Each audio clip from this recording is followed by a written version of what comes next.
Last year, the single market celebrated its 20th anniversary. That's 20 years of the free movement of goods, people, services and capital within the European Union. EU action has opened up national markets, brought down trade barriers and made services up to 90% cheaper. EPP TV spoke to Andreas Schwab, EPP Group Coordinator in the European Parliament's Internal Market and Consumer Protection Committee, Michel Barnier, European Commissioner for the Internal Market, and Christian Verschuren, Director General of Eurocommerce, which represents retail, wholesale and international trade interests in Europe, to find out just how far the single market has come. What we have achieved already is in a certain way taken for granted.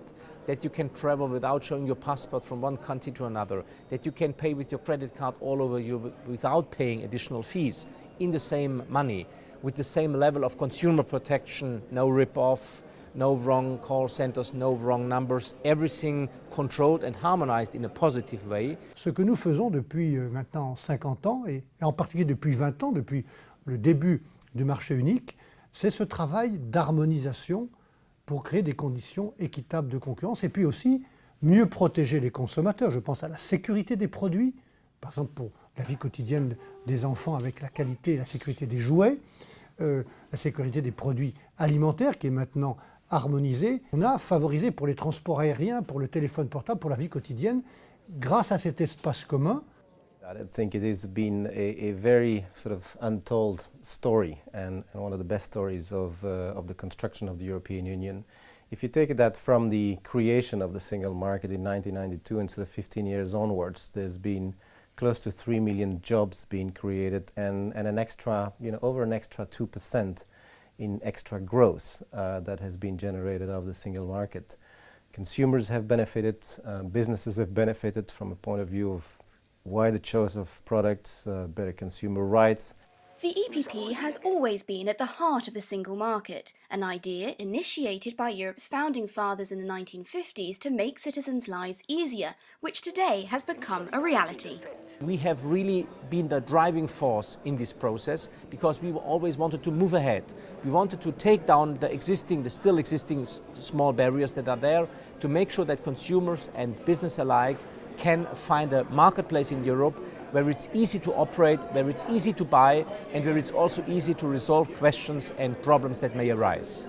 I can think of at least 3 areas where members of the EPP have been instrumental. And I think probably the first that comes to mind is the report on a fair and more efficient retail market. Another area have been the single market governments. How can we try to improve the single market? I think has been led by EPP, and currently we have another member of the EPP who is leading the digital single market. The single market has harmonised the complex and different national laws of 28 member states, making it easier and cheaper for the 23 million European companies to do business across borders.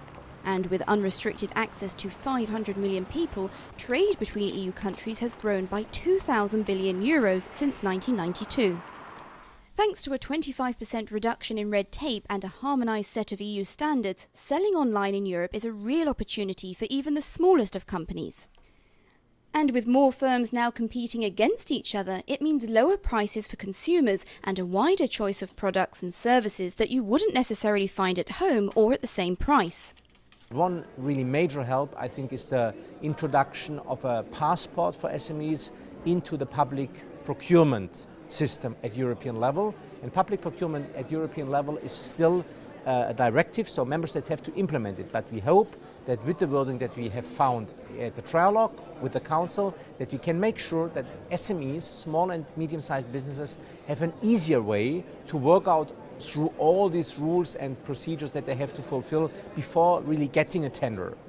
Since the EU liberalised the aviation sector and created a single market for air transport, it is now easier and cheaper to travel throughout Europe.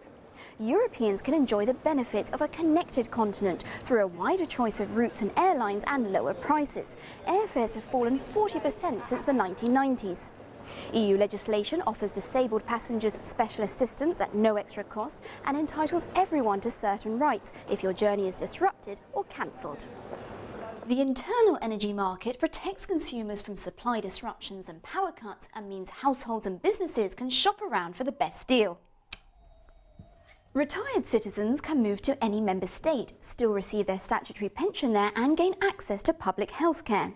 In fact, with the European Health Insurance Card, EU citizens are entitled to receive medical treatment when abroad in any EU country. The single market is an essential platform for growth, especially in times of economic crisis. With unemployment at nearly 12% in the EU, nearly 30% in Greece and Spain, it offers people the opportunity to go across borders to look for work without the need for a permit. EURES, the EU's online job portal, links over 1 million job seekers with 30,000 employers in 31 countries. Erasmus, the student exchange programme, has helped 2.5 million students in the last 25 years to study or train in another member state. And mutual recognition of professional qualifications has given hundreds of thousands of people the opportunity to find work abroad. We wanted to make sure that when specific professional qualifications are done in one country, that without any further documents and stuff, you can go abroad and start working on the same basis. This is done now for a limited number of professions already, and we hope that we can enhance this number of professions in the future. Proposed changes are underway to remove an important barrier between the national payment markets. Under the plans, debit card transaction fees would be capped at 0.2% and credit cards at 0.3%. That's a reduction of 2/3 and an end to the unjustified high-level fees. Initially, the caps would only be applied to cross-border transactions, but could be later implemented within each of the member states. With all of these changes, the EU has tried to provide greater protection and support to its citizens. We have set up an online platform for all dispute resolution questions at European level when people like you buy specific products online in the internet at European level. I think that's a very helpful tool for consumers. The single market has come a long way, and with the second Single Market Act, it's set to go further still. To further promote growth and jobs, the EU wants to remove the unnecessary legal and administrative barriers that remain in the services sector. It wants to give all EU citizens access to a basic payment account, ensure bank account fees are transparent, and make switching bank accounts easier. It is also working on enhancing cross-border online payment and shipping systems so that consumers pay less for delivery between two neighbouring countries, receive packages more easily, and are better informed as to when the product will arrive. Other plans include developing fully integrated networks in rail and maritime transport. Given the increasingly digitalised world we are living in, a digital single market, estimated to create an extra 500 billion euros in GDP by 2020, is becoming more and more urgent. The EU wants to improve the electronic payment system, reduce the cost and increase the efficiency of high-speed internet, facilitate the transition to e-invoicing, and develop an EU strategy on cloud computing.